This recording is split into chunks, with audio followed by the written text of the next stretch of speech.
Assalamualaikum warahmatullahi wabarakatuh. Bismillah, walhamdulillah, wassalatu wassalamu ala rasulillah wa ala alihi wa sahbihi wa man wala. Ahibati, hafizakumullah, kaum muslimin yang saya cintai karena Allah. Semoga Allah subhanahu wa ta'ala selalu menjaga kita.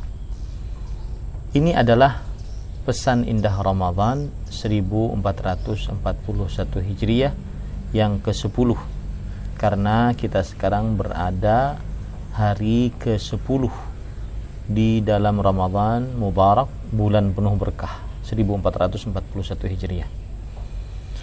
Pesan indahnya adalah hati-hati sifat ujub di dalam Ramadan.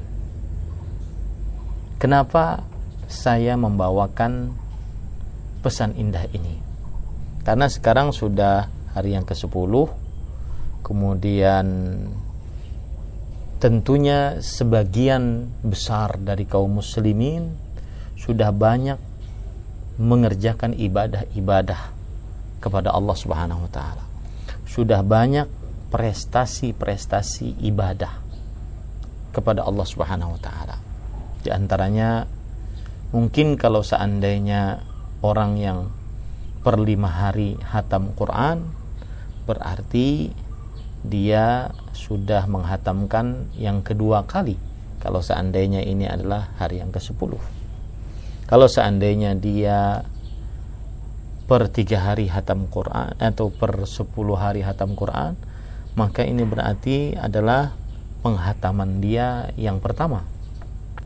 Dan subhanallah, sedikit menyimpang tentang hataman Quran, para ulama mengatakan siapa yang membaca di dalam bulan Ramadan satu harinya 1 juz, berarti dia akan 1 kali hatam. Siapa yang membaca 1 harinya 2 juz, berarti 2 kali hatam. Siapa yang membaca 3 juz, berarti 3 kali hatam. 4 juz 4 kali hatam. 5 juz 5 kali hatam, dan seterusnya. Subhanallah.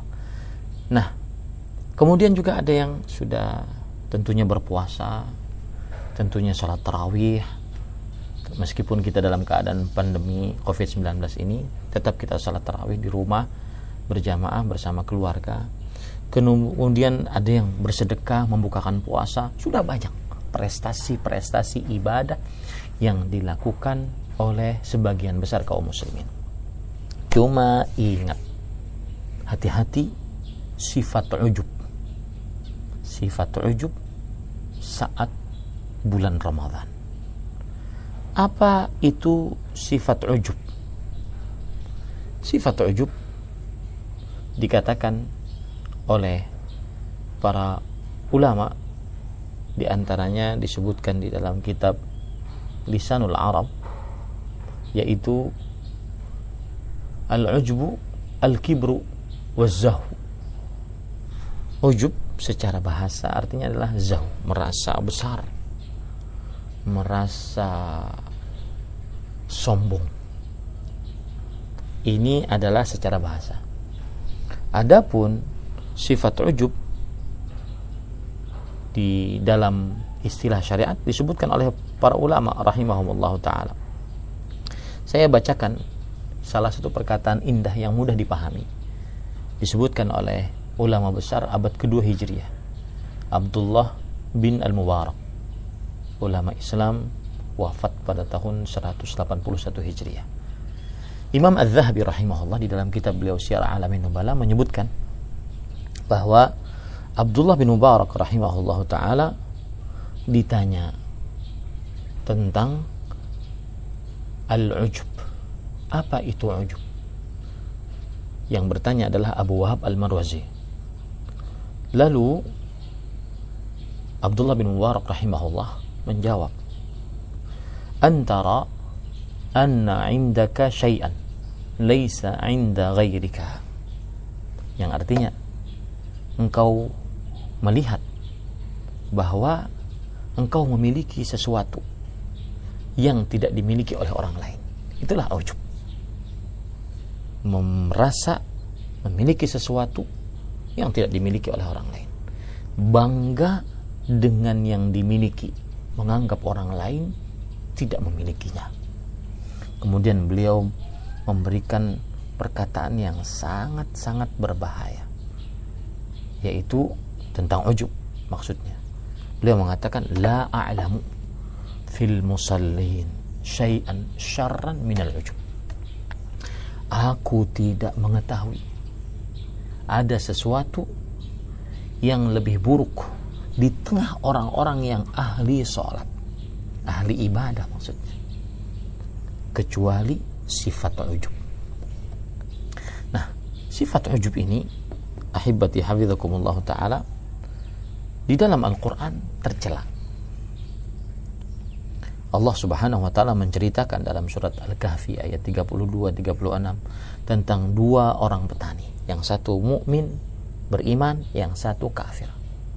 Yang kafir ini dia mempunyai sifat ujub dengan kebunnya yang banyak menghasilkan buah-buahan.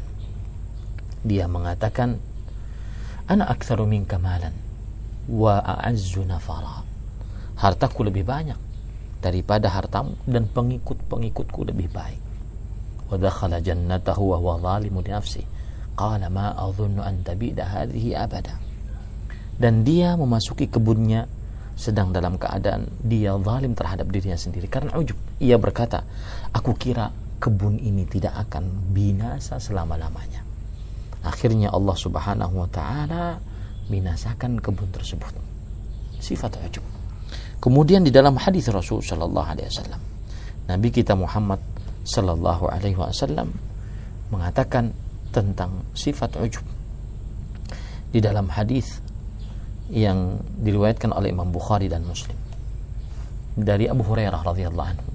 Nabi Muhammad sallallahu alaihi wasallam bersabda, "Baina rajulun yamshi fi hulla." Ketika ada seseorang di antara kita berjalan dengan memakai baju mewahnya, ta'ajjaba bi nafsihi, ta'ajjaba nafsuhu, dirinya merasa bangga dengan apa yang dia miliki. Murajjalun jummatahu idh khasafa Allahu bihi fahuwa yatajaljalu ila yaumil qiyamah. Dia panjangkan rambutnya, kemudian Allah subhanahu wa ta'ala benamkan dia ke dalam bumi akibat sifat ujub. Maka yatajaldal, maka dia senantiasa bergerak di dalam bumi tersebut sampai hari kiamat. Hadis riwayat Bukhari dan Muslim. Pantas memang akhirnya para ulama salaf mengingatkan kita tentang ujub, seperti perkataan Umar bin Khattab radhiyallahu anhu yang diriwayatkan oleh Imam Ibnu Abdul Barr di dalam kitab beliau Jami'u Bayanil Ilmi wa Fadlih. Beliau mengatakan, akhwafu ma akhafu alaikum an tahlaku fihi atau an tuhliku fihi thalathu khisal. Yang paling aku takutkan atas kalian adalah kalian dibinasakan oleh 3 sifat. Syuhun muta', sifat bakhil yang ditaati, hawan muttaba' dan hawa nafsu yang diikuti, wa ijabul mar'i bi nafsihi, dan merasa bangga dengan diri sendiri. Salah satu sifat ujub yang sangat berbahaya di dalam bulan Ramadan adalah merasa sudah banyak amal, merasa sudah banyak khatam Quran, sudah banyak sedekah, sudah puasa, sudah tarawih, sudah doa, sudah zikir, apalagi ya. Padahal ulama-ulama terdahulu mereka senantiasa kalau sudah beramal maka mereka akan ada rasa takut di dalam diri mereka. Sebagaimana perkataan Abdullah bin Abi Mulaikah rahimahullah, seorang tabi'i, adraktu 30 min ashabin Nabi sallallahu alaihi wasallam kulluhum yakhsha an-nifaq ala nafsihi ma minhum min ahad yaqul innahu ala imani Jibril wa Mikail. Aku mendapati 30 dari sahabat Rasul sallallahu alaihi wasallam, seluruh dari mereka khawatir kemunafikan terhadap diri mereka. Tidak ada di antara mereka seorang pun yang mengatakan bahwa iman mereka seperti imannya Jibril dan Mikail. Ini disebutkan di dalam Sahih Bukhari. Ini kebiasaan para sahabat Nabi radhiyallahu anhu. Mereka sangat takut. Lihat lagi perkataan Abu Darda radhiyallahu anhu, la in astayqid anna Allah taqabbala minni salatan wahidah ahabba ilayya minad dunya wa ma fiha. Jika aku yakin bahwa Allah Subhanahu wa taala menerima dariku satu salat saja, maka itu semua aku lebih cintai dibandingkan dunia dan seisinya. Kenapa? Karena Allah berfirman dalam surah Al-Maidah ayat 27, innama yataqabbalullah minal muttaqin. Sesungguhnya Allah Subhanahu wa taala hanya menerima dari orang-orang yang bertakwa. Itu perkataan dikatakan di dalam kitab tafsir Imam Ibnu Katsir rahimahullahu taala. Begitu juga Ali bin Abi Thalib radhiyallahu anhu, beliau mengatakan, kunu liqabulil amal ashadda ihtimaman minkum bil amal, lam tasma'u Allah azza wa jalla yaqul innama yataqabbalu Allah minal muttaqin. Jadilah kalian orang-orang yang selalu perhatian terhadap diterimanya amal, lebih perhatian dibandingkan beramal itu sendiri. Bukankah Allah Subhanahu wa, apakah kalian tidak mendengar Allah Subhanahu wa taala berfirman, sesungguhnya Allah hanya menerima dari orang-orang yang bertakwa. Itu perkataan disebutkan oleh Imam Al-Qurtubi dalam kitab tafsirnya. Maka ahibati hafizakumullah, yang sudah banyak beramal dalam bulan Ramadan, puasa, tarawih, baca Quran, berzikir, berdoa, minta kepada Allah Subhanahu wa taala agar senantiasa diterima amal ibadahnya, karena kita nggak tahu apakah kita diterima amal ibadahnya atau tidak. Terakhir saya akan menyebutkan pesan dari Asy-Syaikh Al-Allamah Profesor Dr. Abdul Razzaq bin Abdul Muhsin Al-Abbad hafizahullah taala, yang beliau berpesan bagaimana cara mengobati penyakit ujub di dalam diri kita. Beliau mengatakan, an yudzakkira nafsahu bijawanib at-taqsir al-ukhra allati 'indah. Hendaknya dia selalu mengingatkan pada dirinya bahwa masih banyak yang kurang di dalam dirinya. Kalau seandainya dia merasa ujub dengan ibadahnya, dengan hafalannya, dengan hal-hal yang ada dalam dirinya, maka dia harus merasa masih banyak yang kurang dari diri saya, masih banyak yang kurang. Terus ingatkan itu. Yang kedua, an yudzakkira nafsahu bi anna hadzal amra alladhi hasala lahu min fadlillahi alaihi wa ni'matih. Dia harus menancapkan di dalam dirinya bahwa apapun prestasi ibadah yang dia kerjakan dalam Ramadan ini khususnya, itu adalah murni dari Allah Jalla fi'ula, murni karunia Allah, murni petunjuk Allah, murni hidayah Allah. Yang ketiga, an yudzakkira nafsahu bil qusur alladhi 'indahu fil 'amal alladhi qama bih. Hendaknya dia selalu mengingat bahwa amalan yang dia kerjakan belum sempurna, amalan yang kerjakan belum seperti yang diinginkan oleh Allah. Akhirnya terus dia memperbaiki amalnya. Semoga kita senantiasa meminta kepada Allah agar dimudahkan beramal dan agar amalan kita diterima oleh Allah Subhanahu wa taala.